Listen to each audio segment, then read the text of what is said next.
Cae la tarde y en un rincón de la ciudad, en un pequeño jardín, alguien cuenta una historia, reflexiona en voz baja o conversa, paseándose bajo los árboles. Es hora de volver a casa, bajar la velocidad y darle tiempo al tiempo. Christian Warnken nos abre la verja de su jardín para que respiremos aire puro y oxigenemos el espíritu. En Pauta, aquí comienza Desde el Jardín. Una presentación de AFP Habitat, presentes en tu presente, preocupados por tu futuro. Y Grupo Educar, construyendo el futuro de la educación técnico-profesional en Chile.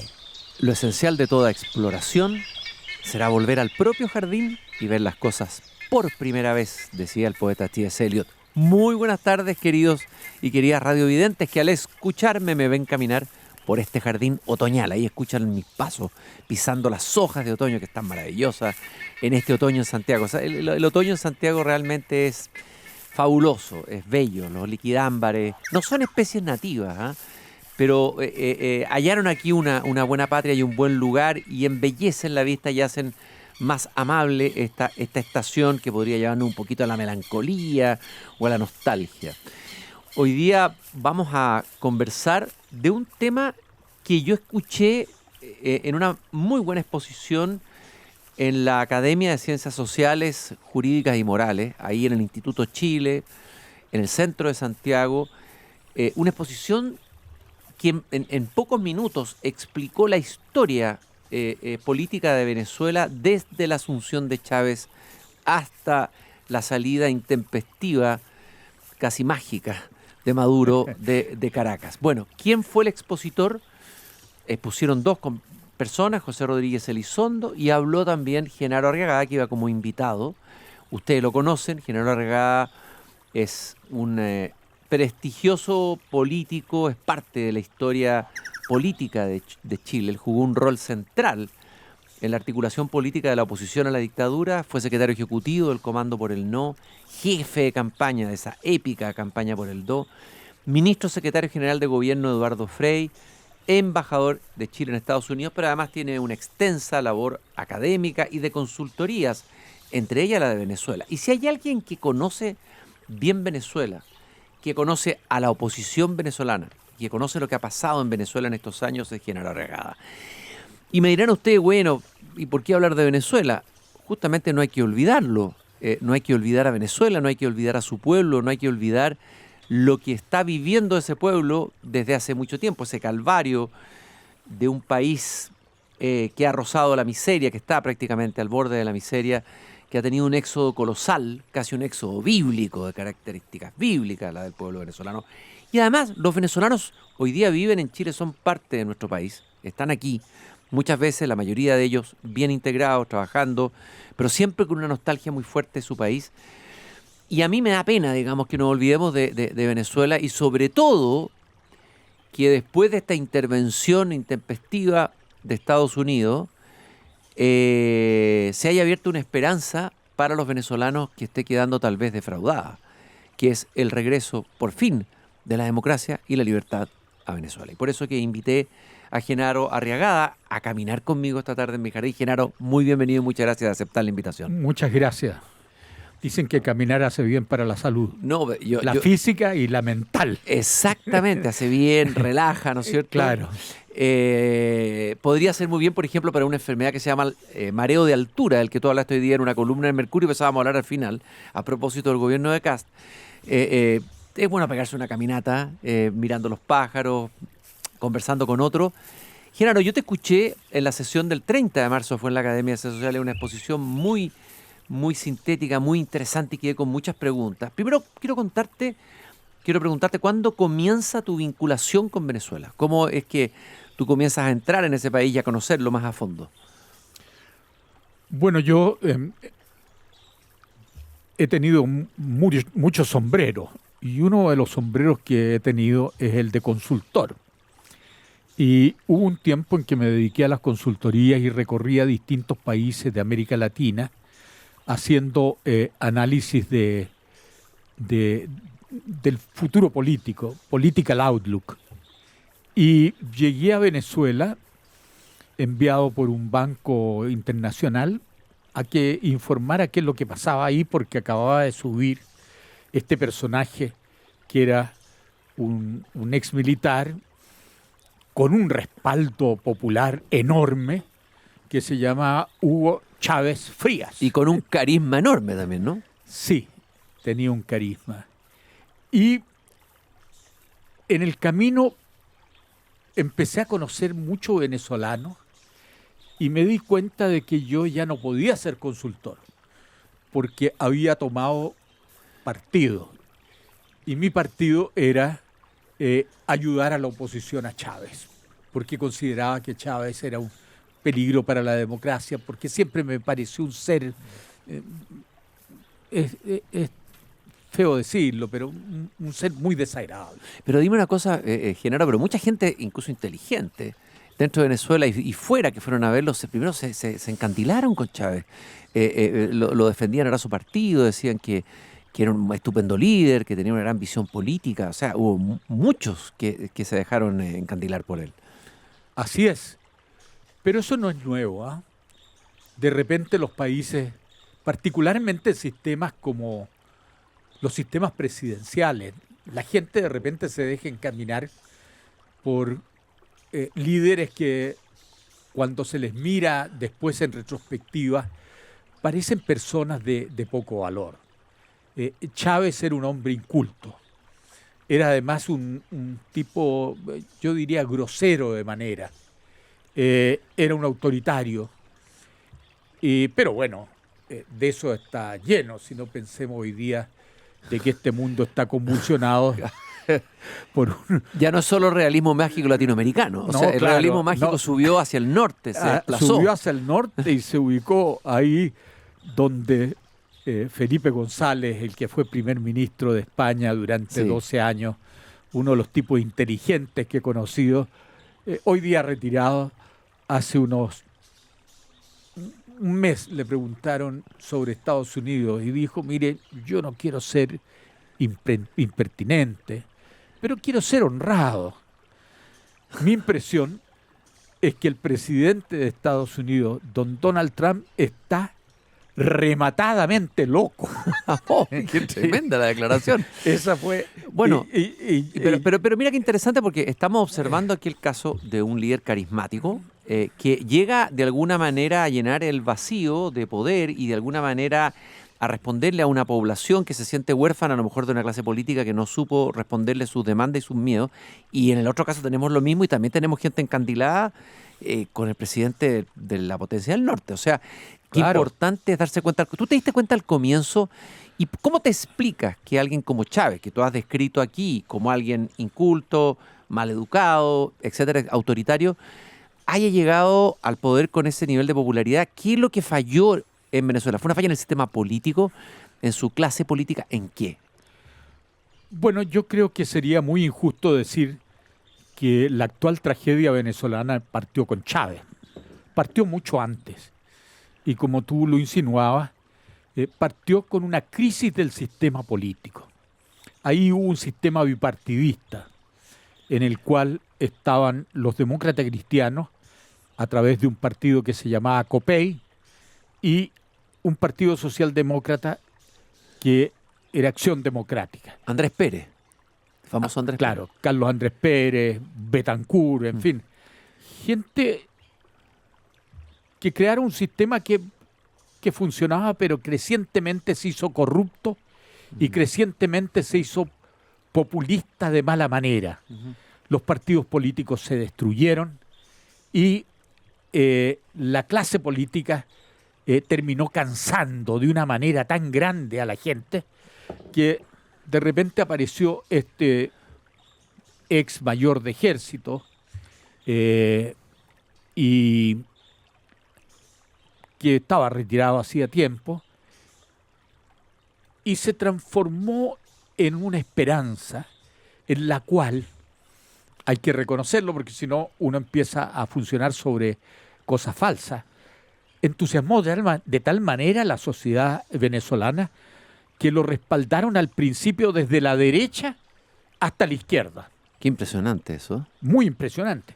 Y llegó a tener en un momento determinado un 94% de respaldo. Qué peligroso tener un respaldo así. Absolutamente. ¿Ah? Y entonces después, con ese respaldo, él al principio no sabía dónde ir. Aparecía como un tipo confuso, quería llevarse bien con los norteamericanos, quería llevarse bien con Cuba, pero siempre un poco distante. Ahora, lo que pasó ahí es que se cometieron muchos errores. Y se cometieron errores fundamentalmente por los partidos de oposición a Chávez, que lo arrinconaron, así como los partidos de oposición a Fidel Castro también lo arrinconaron. Y en el caso de Fidel terminó en brazos de la Unión Soviética y en el caso de Chávez terminó en brazos de Fidel Castro. De Fidel Castro. ¿Y Claro. cuál era la estrategia posible en ese momento? No arrinconarlo. ¿Qué es lo que debió haber hecho la oposición? Porque uno tiene que aprender de estos escenarios en la historia. ¿Qué es lo que debería haber hecho la oposición venezolana?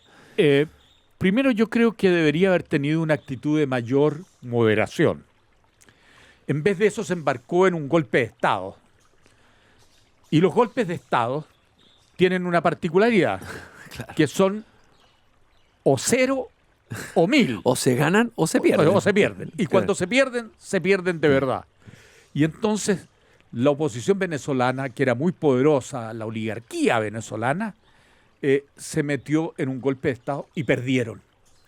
Y nombraron de presidente a el presidente de la Confederación de la Producción y el Comercio de allá, Fede Cámara, ¿Ya? que duró exactamente 48 horas. Imagínate.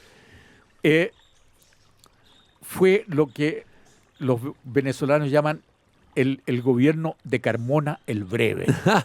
Como Pepino el Breve. Claro, Como el así rey es. Pepino el Breve. Ahora, Carmona el Breve. Carmona el Breve no entendía nada. Es decir, era una persona que no tenía sofisticación política. Y entonces cuando llegó al poder, lo primero que hizo fue disolver la Corte Suprema, disolver el Parlamento, disolver los partidos políticos, y se produjo un levantamiento de todos contra él, pero en el camino Chávez tomó control del ejército. Y eso fue más o menos como el 2004, una cosa así. Tomó control del ejército. Ahí ya era otro escenario. Ya era otro escenario. Claro. Y ahí los norteamericanos cometieron otro error, que fue decir, mire señor, nosotros a usted lo vamos a derribar sobre la base de un paro petrolero. Y entonces decretaron un paro de toda la producción de petróleo, que es el 95% de los ingresos de Venezuela en la época y todavía. Pero en ese momento era verdaderamente una riqueza. Hoy día es una industria en ruinas el petróleo venezolano. Y entonces se metieron en esta huelga y de nuevo perdieron. Y entonces en ese cuadro Chávez Se fortaleció, al revés. se fortaleció. Claro. Oye, Entonces- Genaro, en el fondo demostraron poca visión política, o sea, es una posición bastante ciega, sin visión política, Claro. sin visión de largo plazo. Ya, ok, eso pasó. Tú conociste varios venezolanos que a lo mejor no se conocen tanto. Entiendo que fuiste amigo de Teodoro Petkov, ¿no es cierto? Sí, claro. Un personaje muy interesante. Brevemente, quién era él, que él falleció, pero... Mira, Teodoro yo me hice bastante amigo de él, a pesar que tenía como 20 años más que yo. Teodoro venía de la ultraizquierda, pero era un tipo culto, un tipo que escribía muy bien. Y se fue dando cuenta que la izquierda, es decir, conducida a Venezuela a una catástrofe. Y entonces él fue el que encabezó una oposición de izquierda a Chávez. Y era de un coraje brutal, porque se paraba y lo descalificaba.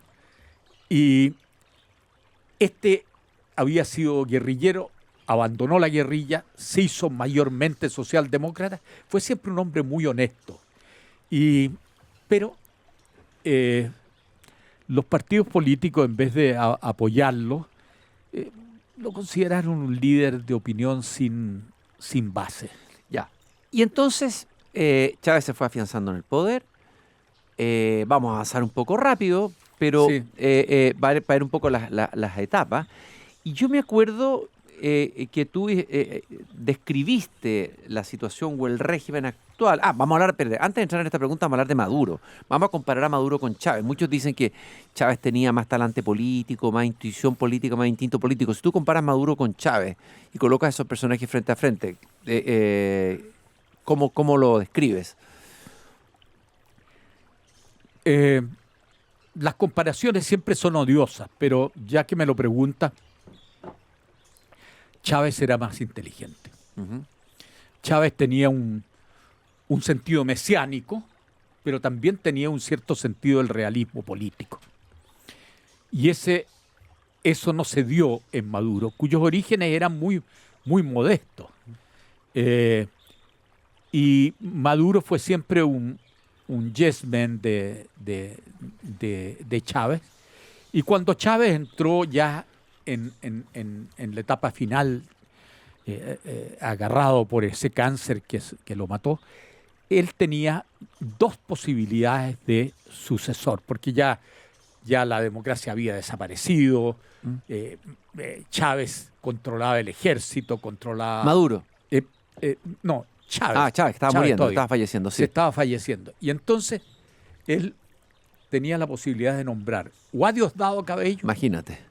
Claro, o a Maduro. ¿Por qué crees tú que nombró a Maduro y no a Cabello, Chávez? Yo creo porque ciertamente Diosdado es un tipo inteligente. A mi juicio, inescrupuloso. Absolutamente. Absolutamente. Pero es más inteligente que Maduro. Pero sin duda. Yeah. Y tal vez que Chávez. Uh-huh. Pero él optó por nombrar a este que aparecía como una amenaza menor. Y apareció Chávez, apareció Maduro, y Maduro, para ser franco, es un gigantesco mediocre. Qué tremenda definición. Un gigantesco mediocre, ya. Y ahí ya la democracia de Venezuela no quedaba nada. Estamos hablando del año 2009 tal vez, o aún antes. Ahí se crea un nuevo sistema político, que es muy peligroso, y que ese nuevo sistema político está estructurado sobre tres pilares. ¿Ya? ¿Cuáles son? Uno es el ejército, pero el ejército, yo creo que Chávez, con la asistencia de los cubanos, lo desarmó. Y lo desarmó de una manera muy curiosa. Nombró 250 generales. Sí. Entonces, cuando uno tiene un cuerpo de general que son 250, lo que tiene es una asamblea, Claro. pero no tiene un alto mando. Y en segundo lugar, le fue rebajando los sueldos, lo fue corrompiendo y creó al lado una guardia pretoriana, que es lo que es la Policía Nacional Bolivariana. Y ahí se concentró el grueso del presupuesto. Los militares pasaron a ser Casi adorno. Casi un adorno. Pasaron a ser un poder bastante irrelevante frente a la policía. A la policía. Oye, Genaro, ya. Yo te escuché decir que lo que se había formado en Venezuela era una narcocleptocracia. En Así eso es. habíamos terminado. A ver, ¿en qué consiste esa narcocleptocracia? Que todavía existe, que ahora es una narcocleptocracia dirigida desde afuera por el Departamento de Estado norteamericano. Vamos a ver que es una figura también extraña y rarísima. Y te voy a preguntar después. ¿Cómo es y cómo opera esa narcocleptocracia en Venezuela? Bueno, primero, los niveles de corrupción que venían del tiempo de Copey y del tiempo de la Alianza Democrática se agravan. Y se produce un boom petrolero como no se ha visto. Cuando Chávez llegó al poder, el petróleo eran 12, 15 dólares el barril. El año 2005 eran 100 dólares el barril. Imagínate. En esa prosperidad había reparto para todos. Estaban parados en una montaña de oro. Claro. Todo esto. Y entonces, en vez de de hacer lo que deberían haber hecho, que es haber desarrollado el país, dieron una libertad irrestricta a la corrupción. La gran farra. La gran farra. Y esa gran farra se agregó que en la medida en que esto se expandía, entró muy fuerte el crimen organizado y la droga. Venezuela es curioso porque Venezuela no produce droga a diferencia de Colombia. De Colombia, pero es pasó a ser el gran canal para la exportación de droga. Y ahí se produjo una triple alianza.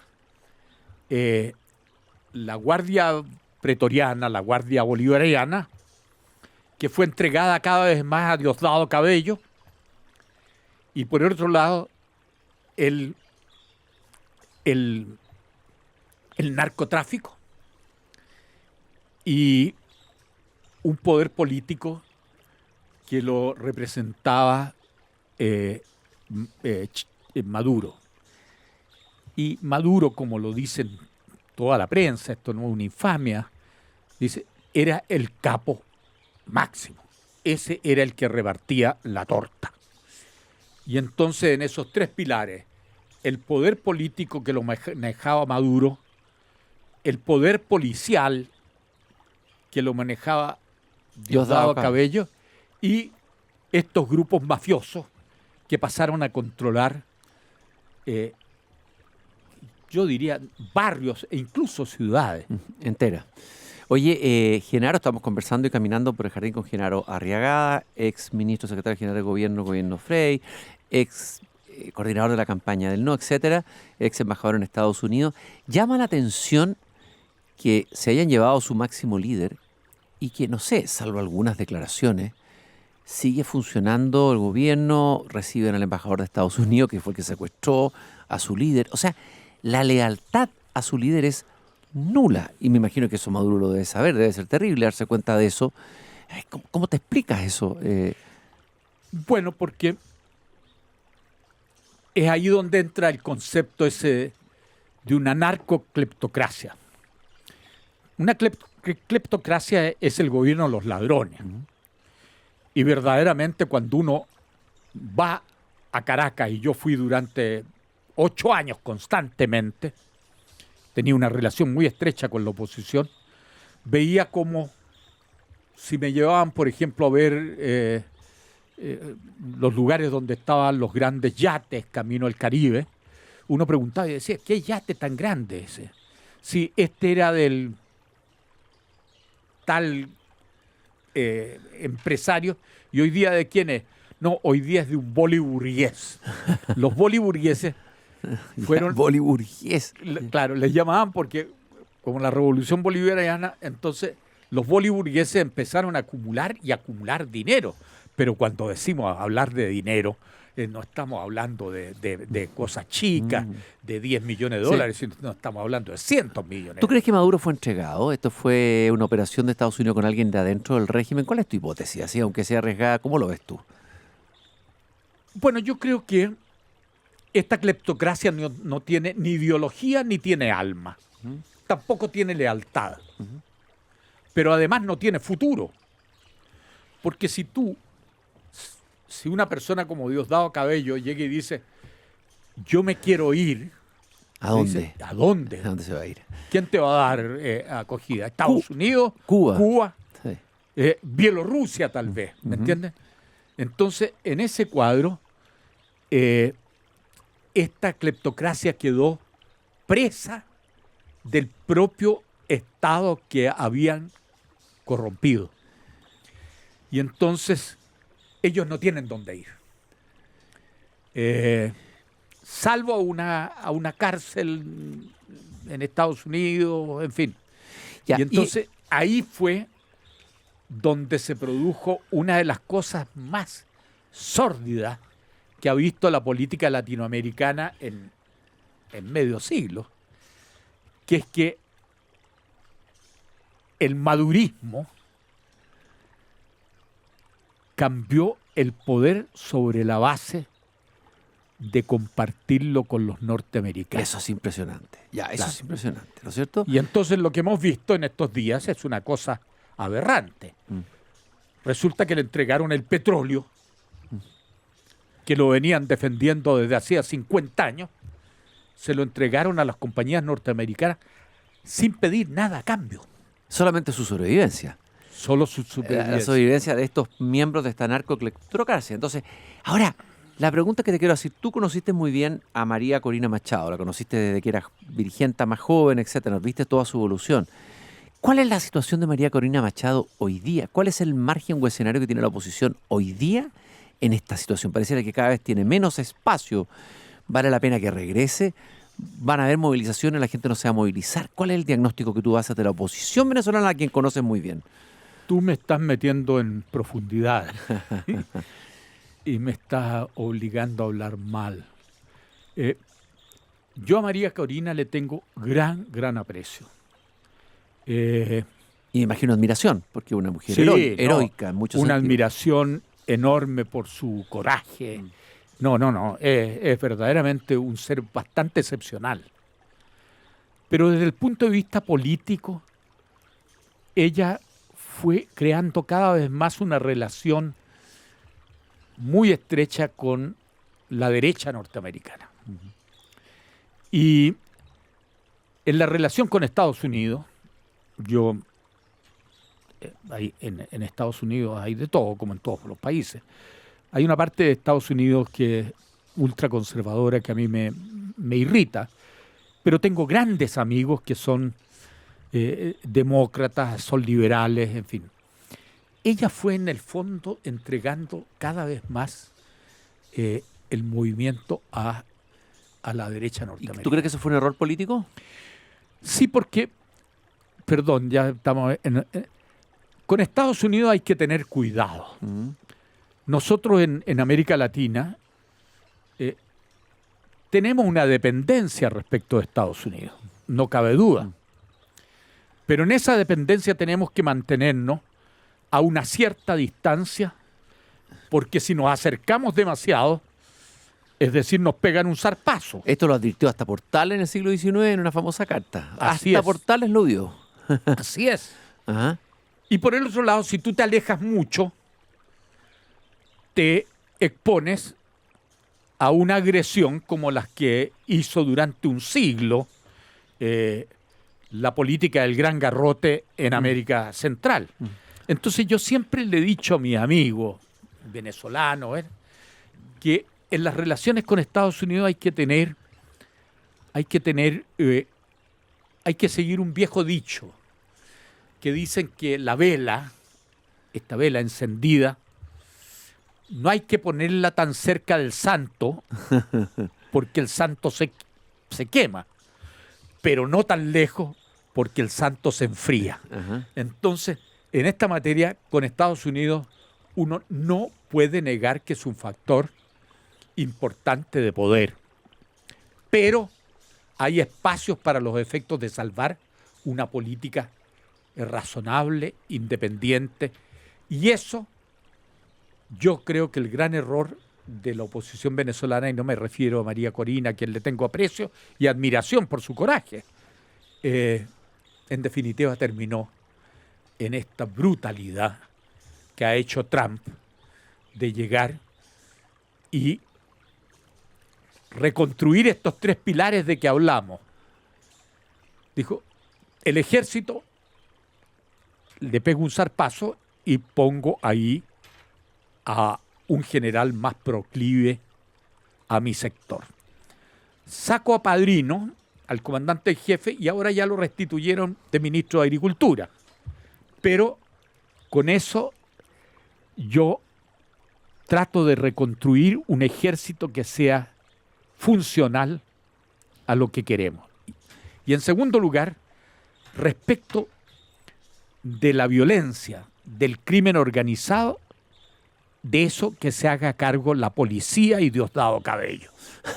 Impresionante. Y entonces, y a la cabeza de esto ponemos a alguien tan inescrupuloso como doña Delcy Rodríguez, que de la persona que era la segunda de Maduro termina siendo la persona de mayor confianza de Donald Trump.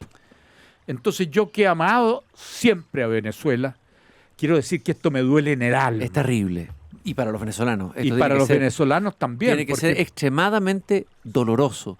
Pero, ¿qué es lo que debiera, según tú fuiste un luchador contra una dictadura aquí en Chile, participaste en un movimiento político importante, una épica importante? ¿Qué le recomendarías tú a la oposición venezolana que tiene que hacer? Esta es la última pregunta. Vamos a tener que invitarte de nuevo a seguir conversando sobre esto en otro programa del Jardín. Voy a abusar de ti porque está muy interesante. Genaro, estoy conversando con Genaro Arriagada aquí en el Jardín. ¿Qué es lo que tú le recomendarías a la oposición venezolana hoy? Con una mirada política tuya. Es muy difícil saber qué se puede. Yo lo primero que diría es que vayan conservando cierta distancia, ganando cierta distancia respecto de la política norteamericana. Porque en este momento la vela está quemando al santo, ¿me entiendes? Y en consecuencia, eso por una parte. La segunda cosa es que esperen las elecciones de medio tiempo en Estados Unidos. Porque si gana Trump, bueno, la situación de Venezuela se complica mucho. Pero es probable que Trump pierda el control. ¿Y qué va a pasar ahí? Pero ahí puede ser que se reafirme la dictadura venezolana sin Trump, ¿o no? No. Yo creo que ahí pueden tener más espacio gente de los partidos. Ahí tendrían un espacio. Y yo creo que... ¿Y María Corina Machado tiene que volver a Venezuela o no? ¿Tiene que estar adentro haciendo oposición? ¿Tienen que haber movilizaciones o no? ¿No deberían haber movilizaciones pidiendo democracia? Bueno, yo creo que la única alternativa, el único poder que tiene la oposición venezolana, porque la oposición venezolana no tiene policía, no tiene ejército, no tiene petróleo, lo que tiene es una capacidad de movilización. Pero esa capacidad de movilización tiene que manejarla muy bien. Porque si se le escapa, entonces va a crear un caos. Y si crea un caos, se van a fortalecer las fuerzas más, el Partido del Orden. Entonces, yo creo que hoy día hay que mirar y empezar a pensar cosas que ellos han hecho.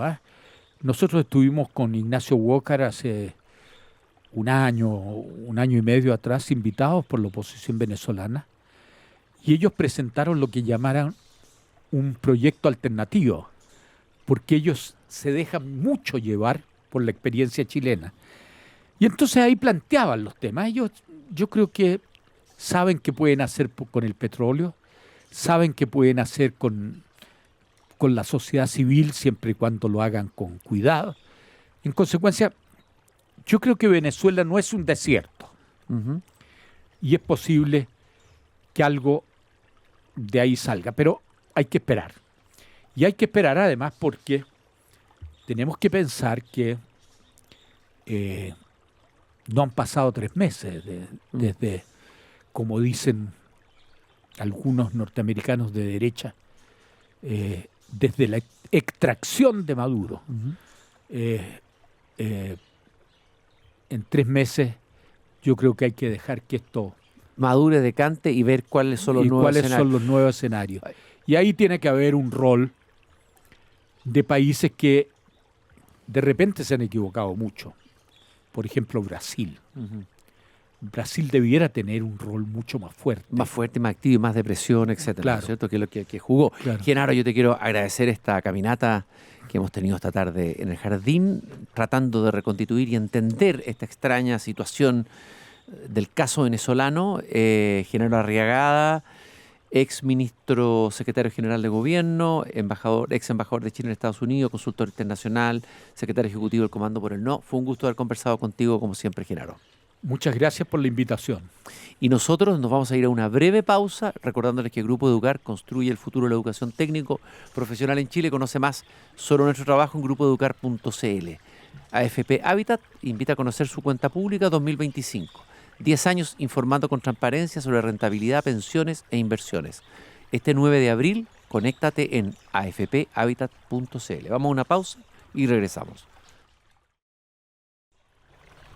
Seguimos caminando esta tarde aquí en este pequeño jardín al fin del mundo, en este miércoles 22 de septiembre. Soy Cristian Bankin, el jardinero de Desde el Jardín. ¿Por qué dije septiembre? Ya, no sé si me cruzó ahí la primavera, ¿no? Necesidad de primavera, ¿será eso? Y a mí me encanta el otoño, ¿no? Abril, estamos en el mes de abril. El día domingo leí una columna, porque, a ver, una columna sobre el plan de reconstrucción planteado por el gobierno y presentado por el presidente José Antonio Kast en cadena nacional. Y leí una columna, siempre es muy interesante leer sus opiniones, leer sus entrevistas, etcétera. Hemos conversado con él varias veces en este y otros programas. Una columna del economista chileno radicado en Estados Unidos, Sebastián Edwards, autor de varios libros, entre ellos uno que daba mucho que hablar sobre la historia de los Chicago Boys, otro sobre el fin del socialismo y Salvador Allende, los libros muy interesantes. Lo invitaremos para conversar después de esos libros en otro programa. Pero Sebastián Edwards se atrevió en esta columna a decir algo que pocas veces alguien dice. Normalmente es raro ver a alguien que no comulga con un presidente o con un líder político reconocer que ese líder, que está en la postura lejana de la propia, está avanzando en dirección correcta. Y lo que hace Sebastián Edwards en la columna, que lleva por título "Es el empleo estúpido", y ya vamos a explicar de dónde viene esa frase que se cita tantas veces, dice Sebastián Edwards: hay algo incómodo en reconocer que un gobierno por el que uno no votó puede estar avanzando en la dirección correcta. Pero así son las cosas. El éxito de la administración de José Antonio Kast dependerá en buena medida de la tramitación del Plan de Reconstrucción Nacional anunciado el miércoles pasado. Tenemos un contacto directamente con Estados Unidos, de jardín a jardín. Estará él en su propio jardín con Sebastián Edwards. Querido Sebastián, un gusto de saludarte y muchas gracias por acceder a conversar conmigo y con mis auditores aquí en Desde el Jardín. Cristian, un gusto saludarte, especialmente en la jardinería. De jardín a jardín. A ver, lo primero que te quiero preguntar, este plan de reconstrucción nacional, que ha sido tan vilipendiado por distintos líderes políticos, sobre todo de la oposición, ¿va en la dirección correcta y por qué? Bueno, yo creo que en lo que a la economía se refiere, es efectivamente un paso adelante, porque reconoce la necesidad imperiosa de mejorar el empleo. La gran tragedia chilena de los últimos años es un mercado laboral realmente paupérrimo. Estaba mirando los datos hace un par de días y de los 35 países de la OCDE, esa organización mítica a la que queremos parecernos, Sí. Chile tiene el quinto nivel de desempleo más elevado. El promedio de la OCDE es 5,5% de desempleo, Chile tiene 8,6%. No es un poquito más elevado, es muchísimo más elevado, ¿ya? Y yo creo que este plan, si funciona bien, va a crear empleo. Si yo lo que hago en esa columna es justamente hablar de ese aspecto y de paso criticar un poco o cuestionar la incapacidad del gobierno de transmitir estas ideas en forma clara. Entonces hay una combinación de decir que el plan está bien encaminado en lo técnico, pero la comunicación ha sido débil y al final se están enredando en cuestiones que son ancillares, que no están en el centro de lo que verdaderamente importa y sería bueno para el país, ¿no? Aquí parece, porque esto se da también con, la cosa tiene que ver con guerras de relatos. ¿Qué relato se termina imponiendo? Y ha terminado, no sé por imponerse, pero hay una encuesta que sí parece mostrar eso. Una idea que echa a correr la izquierda, que está colocando el centro en que esto es bajarle los impuestos a los más ricos. Esa es la idea que ha quedado instalada, la idea más simple. Y me da la impresión, y tú lo dices en tu columna, que el gobierno de Kast no ha logrado instalar una idea que compita con ella y que entre a competir con ella, digamos, e instalar otro relato. Y tú dices... Bueno, eso, claro. Dale. Ese es el problema, para mi gusto ese es el problema central. Yo lo veo esto como muy simple, Cristian. hay un conjunto de países, entre los cuales está Chile, Turquía, México, Costa Rica y Colombia, es decir, países que están en nuestra esfera, pero también países a los cuales aspiramos a parecernos. Y ellos tienen una cierta práctica. Y nosotros, en lo que a impuestos se refiere, tenemos un nivel que es mucho más elevado.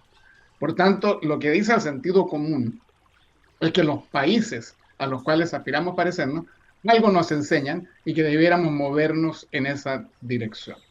Y la razón por la cual queremos movernos en esa dirección es porque una vez que tengamos ese nivel de empleo más bajo, va a haber más inversión, y cuando hay más inversión, hay más y mejores empleos. Y esa es la narrativa y la única narrativa que hace sentido. Y la narrativa que se ha planteado en la derecha en Chile hace tiempo, y los economistas, es mucho más abstracta. Es una narrativa de tenemos que recuperar el crecimiento.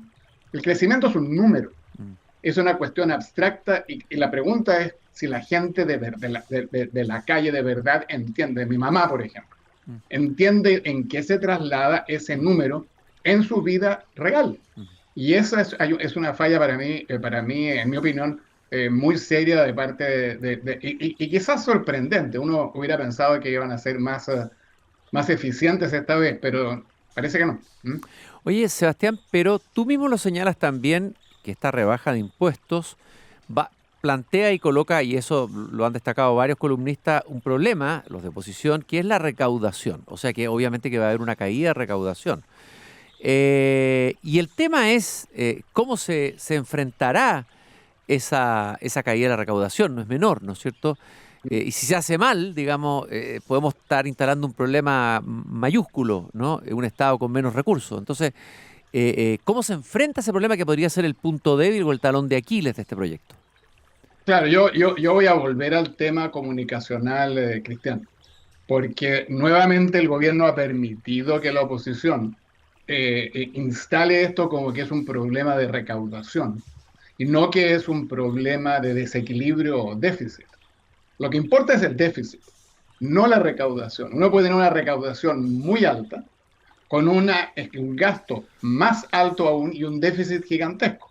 Eso ha sucedido en muchos países y ha sido la raíz de fracasos y de penurias indecibles. En Argentina, Entonces, un caso sería Argentina. Bueno, Argentina, Brasil en su momento, la lista es enorme.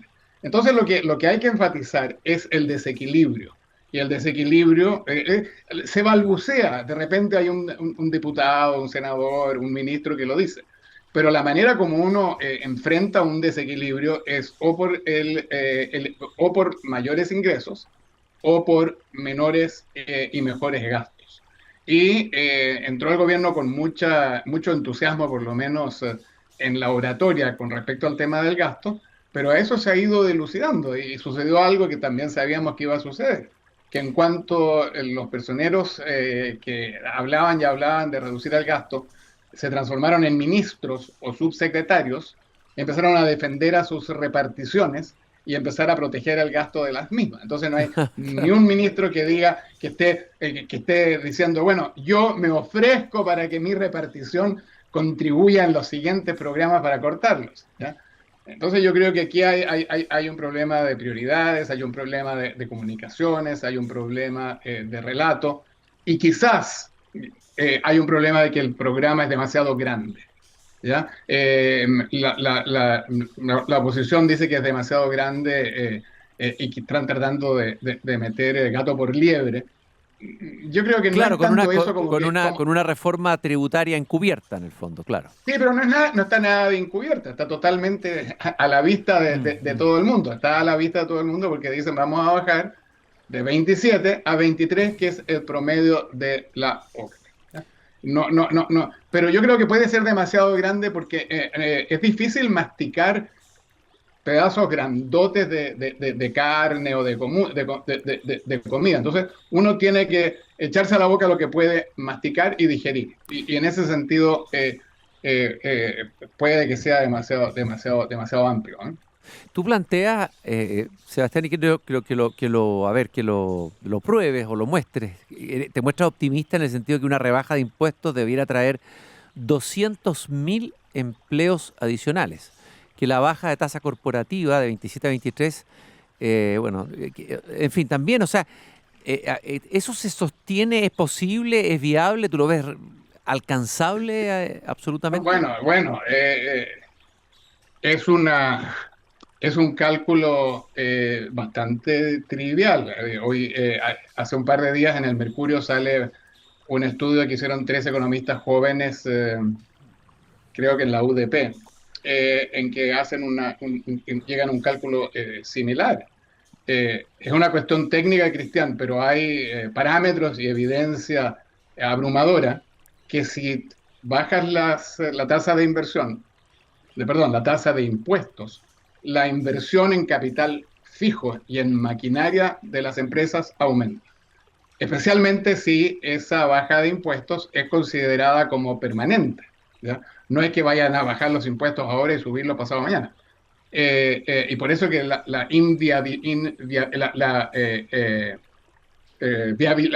mantención de estos bajos impuestos por la inviolabilidad es muy importante. Entonces aquí hay parámetros, y no te quiero latear con el tema técnico, pero hay la semi-elasticidad de la inversión con respecto a la tasa de empleo es un número conocido, menos 0,5, y después, una vez que las empresas invierten más, tienen que contratar más gente, ¿ya? Eso es como una lógica bien de perogrullo. La pregunta es ¿cuántos? Y el número que el cálculo da es que es como 190.000 personas permanentes, ¿ya? Excluyendo el aumento del empleo durante la fase de la inversión, ¿ya? Entonces, durante la inversión hay que hacer construcciones, construir bodegas, construir nuevas fábricas, hacer caminos. Eso tiene un impulso adicional sobre esos empleos que trae la mayor inversión.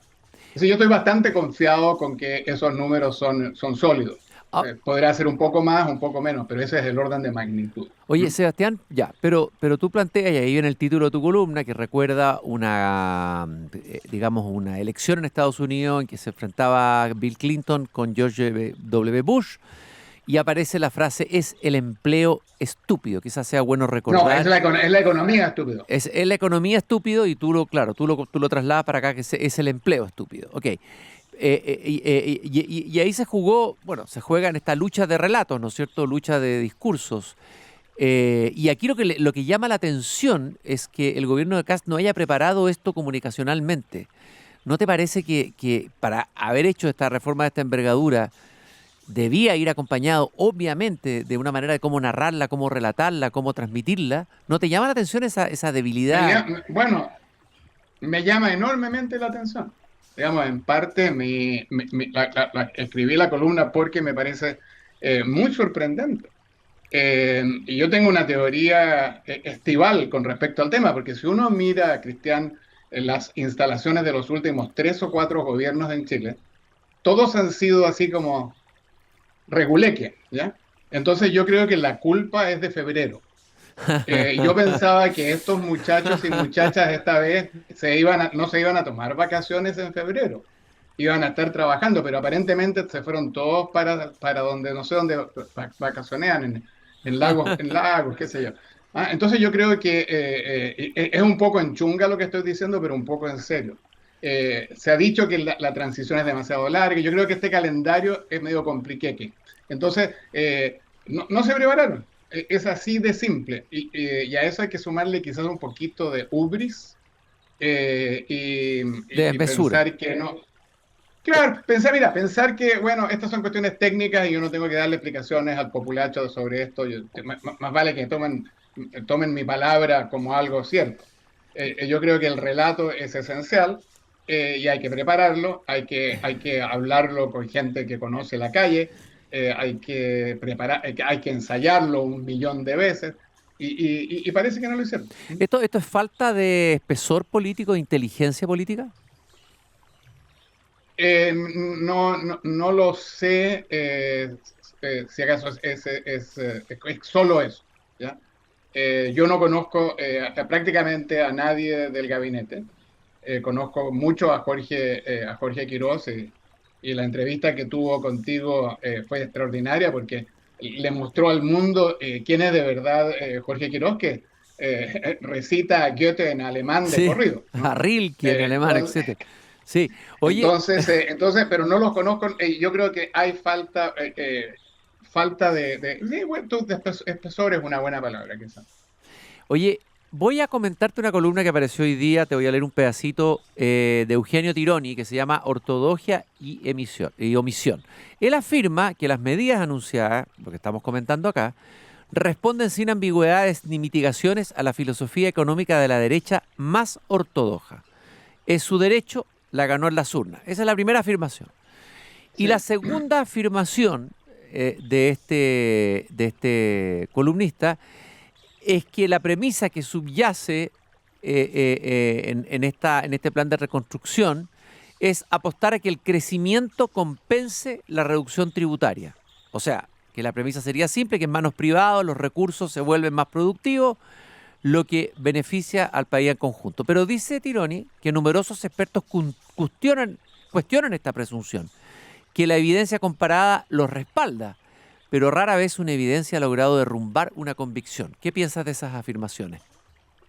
Bueno, mira, Eugenio, a quien quiero mucho y somos amigos, eh, eh, dice eso porque tiene una posición antagónica al gobierno, pero la verdad es que de economía Eugenio sabe poco, ¿ya?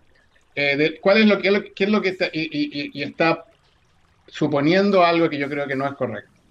El tema de que si tú bajas los impuestos va a crecer la economía y va a compensar la baja de los impuestos, tiene un nombre técnico que se llama, y que seguro que lo conoces, se llama la curva de Laffer, Ujú. Sí, claro. que fue el Sí, inventor, el economista americano Arthur Laffer. sí, lo comentamos con Y, Quirós, lo comentamos con Quirós en el programa, sí, la curva de Laffer, y sí. efectivamente la curva de Laffer no funciona exactamente, y en ese sentido todo el mundo que lo ha estudiado en los últimos, porque es algo que hizo Laffer hace 55 años, ¿ya?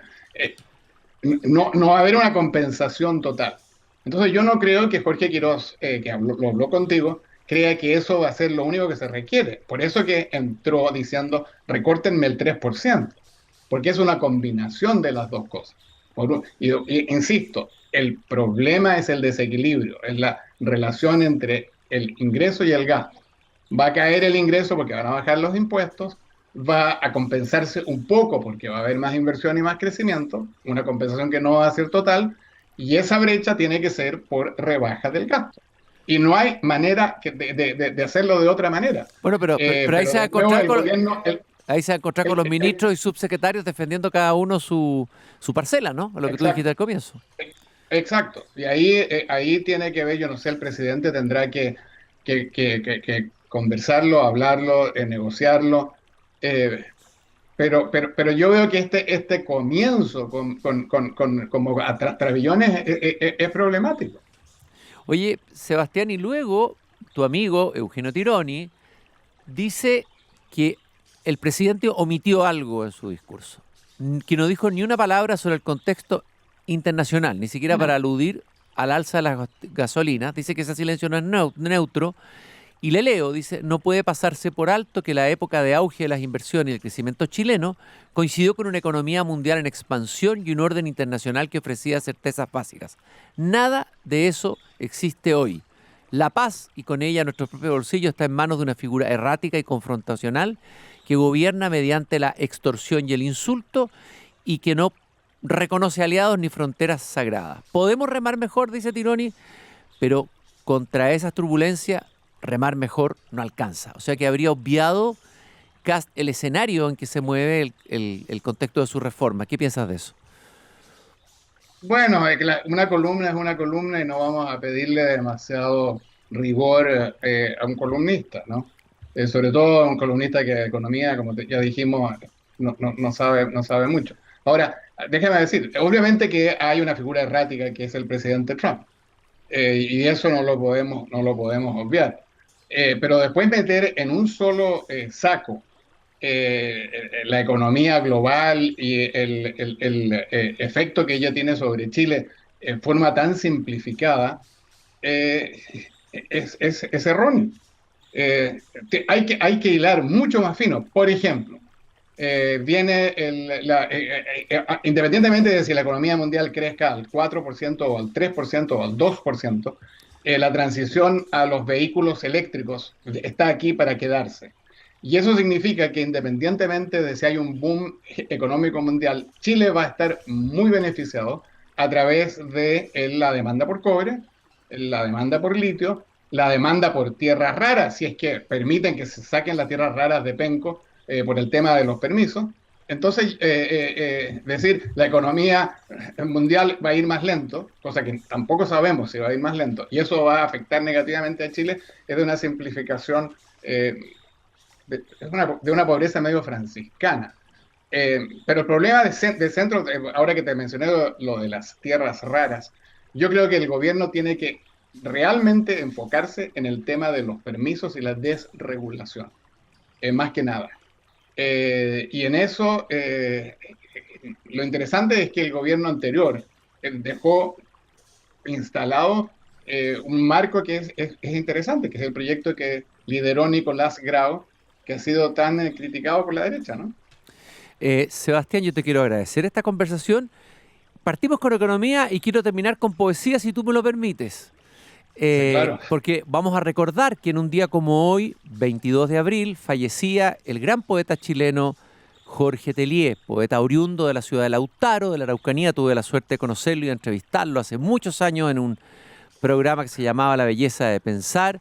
Poeta lárico. Muy importante programa, oye, muy importante ese programa tuyo, y además que Telier en algún momento fue un adversario de Enrique Lin. Sí, Tuvieron tuvieron hasta un duelo. peleas a fondo por razones de amoríos y razones de poesía también. Veo que estás muy bien informado. Efectivamente, dicen que dicen que podría haberse producido un duelo que finalmente no se hizo. Pero fíjate que quiero terminar leyendo un fragmento de un poema muy hermoso y muy sugerente que se llama Un desconocido silba en el bosque. Un desconocido silba en el bosque, los patios se llenan de niebla, el padre lee un cuento de hadas y el hermano muerto escucha tras la puerta. Se apaga en la ventana la bujía que nos señalaba el camino. No hallábamos la hora de volver a casa, pero nos detenemos sin saber a dónde ir cuando un desconocido silba en el bosque. Y vamos a escuchar un hermoso tema con el que vamos a cerrar este programa de hoy en homenaje al gran poeta Jorge Telier, una hermosa versión de Un desconocido silba en el bosque del gran cantautor Jorge Peralta. Y nosotros nos encontramos nuevamente mañana aquí a las 7 de la tarde cuando vuelva a abrir la verja de madera de este jardín. Muchas gracias, Sebastián, un abrazo muy grande desde Chile.